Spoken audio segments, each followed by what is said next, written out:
when I date, I ask all the questions possible. Like, hey, do you have a girlfriend? Hey, are you married? Hey, do you have a baby mama? Hey, are you gay? Hey, do you have a boyfriend? And yeah, these people could lie. At least you inquired about the things that it is that you need to know. This is my story time about when I dated a married man. I actually dated 2 married men. We're going to get into that in this video. The first married man that I dated, when we met, the connection was just so instant. So I'm big on creating aliases.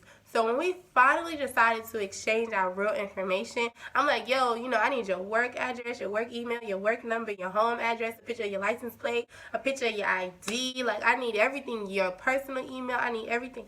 And I was just crazy with my list of demands, and he actually did it. I'm like, okay. This world is full of so many crazy people. And I'm just like, you know, I need people to know who I'm dealing with if something happens to me. We was talking for some time, and he actually lives in another state. He came down to my state for a few days. And within those few days, it felt like we did so much within that little bit of time.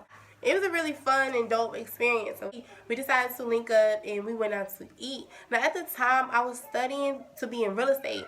So I was studying with some friends at Panera Bread, and he actually pulls up. So we decide to go to IHOP. While we're there at IHOP, his phone is just blowing up. And I'm just like, you might want to answer that. So he ignores it. Next thing you know, the number is calling me. So he's like, don't answer that. And I'm like, what's going on? Come to find out, y'all, it's his wife. Oh, you full-blown married out here. Like, wow. So the type of person I am, I'm able to switch my feelings like this. So it instantly went to, all right, homie, you have to fix this. Because at this point, this isn't a girlfriend. This isn't a baby mama. This is a wife. Like, y'all made vows. Like, y'all went before God and said, till death do us part. So I'm like, you know, you have to fix this because I'm not about to be a homewrecker. He starts telling me about their problems and about all type of things. So I'm like, you know, whoa, like, I don't drink. But if you need to go take a shot or something, we could go do that. Because right now, you going through something that's deep. Like, this is heavy. Like, this is beyond me. We need to go get a drink. So we ended up going to Hooters. Y'all, mind you, I do not drink. I'm a lightweight out here. I'm a baby out here when it comes to drinks. So this one shot of tequila had me gone. And we ended up going to Walmart. I'm playing with the toys. I'm riding on the bikes. I'm just really trying to show him a good time, loosen him up and get his mind off the things that he's going through. So we go to the checkout, the self-checkout. And you know, it says start here. I'm a weirdo. I like to press start here. So I'm like, yo, why this button not working? Y'all, I wasn't even pressing the damn screen. Like, that's how messed up I was off this one shot of tequila. So we had a laugh off that. And we ended the night, like, at an understanding, like, you know, we're not going to pursue anything. We're still going to be cool because right now I genuinely want to help my friend. Like, the bond that we built, like, we were so close. It was to the point we had our own language, y'all. That's how goofy we were. We had our own way of talking. We had our own code words, own language, all type of stuff. So this bond, like, he came into my life and brought so much happiness, so much peace. So I really wanted to have a friendship with him, and I decided to just help him with his situation, with his marriage. So when he got back home, of course, you know, she blowing him down, which is understandable, which he deserved, by the way. And I'm just helping him through it. Like, you know, maybe she's talking to you like this because you do this, or maybe she's talking to you like this because you don't do this, or maybe she wants attention, or maybe she wants to feel after so many years of marriage that you still love her. So I'm trying to get these things in his head as to why she might be acting the way she does, because to him, he's already fed up to here with the BS that they've been dealing with, that when she gets to arguing about something, he automatically tunes her out. Like, it's automatically like, oh, here she go again, or I don't want to hear it. Like, she's automatically in the wrong. So I'm like, you know, you can't be like that. You have to hear her out. You have to listen to her and actually take into account her feelings, and actually have to, like, pay attention to what she's going through, because this is how you're going to make it through things, not by yelling at each other or belittling. You could do by tearing each other down. Like, you can't get through that. You can't get through no situation like that, because you have to communicate. So a lot of the times he would get mad and he'll leave the house and he'll call me like, yeah, I'm sitting on the side of the road, and I'm like, homie, what is you doing? Like, go home and fix that problem, because you can't run away from your problems. Because when you come back home, that problem is still going to be there. Not only is it still going to be there, it's going to be more problems that pile up on top of that. You just adding more fuel to the fire, you know? So you can't keep leaving every time you get mad. He let me know that he was sleeping on the couch. Now, once he told me he was sleeping on the couch, that made so much sense as to why he has so much time to talk, as to why we could FaceTime, as to why I could call as early as I want or as late as I want. And they had a big ass house, so she could be in her room and he could be downstairs on the couch, and nobody has no clue that anybody's talking to anybody else. So I'm just like, you know, damn, that really makes sense now, how we've been able to talk for so long, and I had no indication that you were married. Okay, so you sleeping on the couch, right? You pay bills here, homie. You don't need to be on the couch. You need to be in your bed with your wife, okay?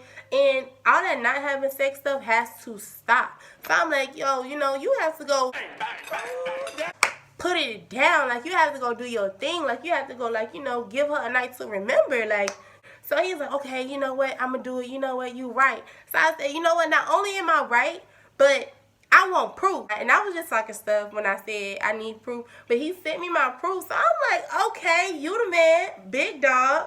You got this. That's what I'm talking about. Put it down. Show her what you're working with. So now he went from sleeping on the couch to sleeping in the bed. They went from not having sex for over a year to getting it in. So I'm like, okay, we're making progress. He has a beautiful wife, y'all. This lady is gorgeous. They have a beautiful baby boy. And, you know, I like to think that I have parts of that, because at first they wasn't even having sex. And that baby boy is so lucky to have two loving parents. And I'm happy for them. I wish their marriage the best, and I wish them so much success. And I hope that they find happiness within themselves. Me and him no longer talk because I switch numbers so often, and I don't really keep up with people. So we lost contact. Now, the second married guy that I dated, again, no clue that he was married. And I never had sex with any of these people, you guys. Like, whenever I'm in a situation, I call it that, a situation. I rarely call my relationships a relationship, because this is my way of thinking. I'm celibate whenever I'm single, and I'm celibate whenever I'm dating. So even if I end up in a relationship with somebody, that does not necessarily mean it's going to lead to marriage. Like, I want that relationship that's going to lead to marriage. So until I feel like I'm in that, I rarely ever call a relationship a relationship. I call it a situationship. So throughout this particular situationship, I met this guy because he pulled up on me. We met that way, when he pulled up on me or whatever. So a year later, we met again at our workplace, and mind you, I'm looking at him like, okay, he looks familiar, and I see him looking at me, so clearly we know each other, but my memory sometimes isn't the best. So he actually comes to me, and he's like, don't I know you? And I was like, do you know me? And I was like, oh yeah, like small world, small world. So we were talking, and we were so completely opposite, because I'm so bubbly and he's just so monotone, y'all. He's so monotone. So we were talking. He was really, really sweet. He would buy me gifts. He would send me things to where I lived or whatever. He was so nice. And he was so handsome. He was so chocolate. He was just so... Let me stop. He was good looking. We would FaceTime a lot. We would talk a lot. We would date. And what's so crazy about these men, y'all, they're so willing to date within the same city that their spouse is in. So I had no clue. Like, I had open access to him as well. We went out to eat. We, like, did things together. Like, one time we even went to Toys R Us. And this was before I even had kids. I don't even know. Why was I in Toys R Us? I'm such a big kid. Like, it probably was for me, to be honest. But we just went out. Like, we was always out in public. Like, it wasn't no low-key, like, after dark. Like, I could only talk to you after 9. Yeah, it wasn't that type of situation. Like, I had open access to him. So I actually found out about his wife because he came to me. And this was, like, right after he purchased something. He sent me some edible arrangements, y'all. And then, so I want to say, like, the same day or the next day, he was like, I have something to tell you. So I'm like, what's going on? He's like, I have a wife. I'm like, shit. What? Like, you have a what? You have a wife? Like, okay. Like, you've been hiding this for a very long time. Anyway, I was like, okay, this has to stop. Like, we have to stop this. Like, flag on the play. Like, we can no longer do this. I was okay with, like, stepping away, and I was okay with being like, okay, you have a wife, go work out your situation with your wife. And I actually found out that me, him, and his wife all worked in the same facility. And the way I found out was she came to where I was working. And I was sitting there like looking at her name tag, and it was his name, y'all. And they're the only two there with that last name. So I was like, yo, this is crazy. Small world. Perfect timing. Like, wow. After that, I used to see her around all the time. Like, prior to that, I never saw her before. But now, all of a sudden, she's everywhere that I go. So I'm like, yo, she knows. She knows. Like, do I need to watch my back? Like, is her crew trying to, like, run up on me? Like, I'm not talking to him. So I can't ask him, did he tell her anything?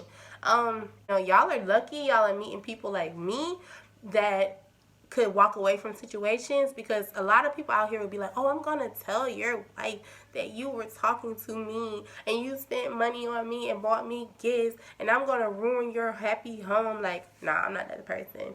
I'm not that person at all. Like, I want to be a wife one day, and I will hope that my husband isn't out here doing the things that these guys are doing. I will hope that when we have our issues, we're able to mend them. I'm in hopes that, I'm in belief, I'm not going to say hopes, I'm in belief that, I created my good karma by not continuing these relationships past anything inappropriate. For you married people out there, when you're going through things at home, keep that at home. Stop involving outside people. You said till death do us part, not when we get mad at each other, or not when shit hits the fan, or not when we're not having sex anymore, or not when things are not going the way I planned it. Fix your relationship. You still be married. Marriage isn't a contingency thing. Marriage is till death do us part. If you find out that you're talking to somebody and they're in a situation, get out of that, because it does not end well. Stay away from those guys who like, oh, I'm going to leave my wife. I'm going to leave my wife, because newsflash, they never do, okay? They never leave their wife, okay? That's all for this video, you guys. Make sure you like, comment, and subscribe. Thank you for tuning in, and I'll see you in my next video.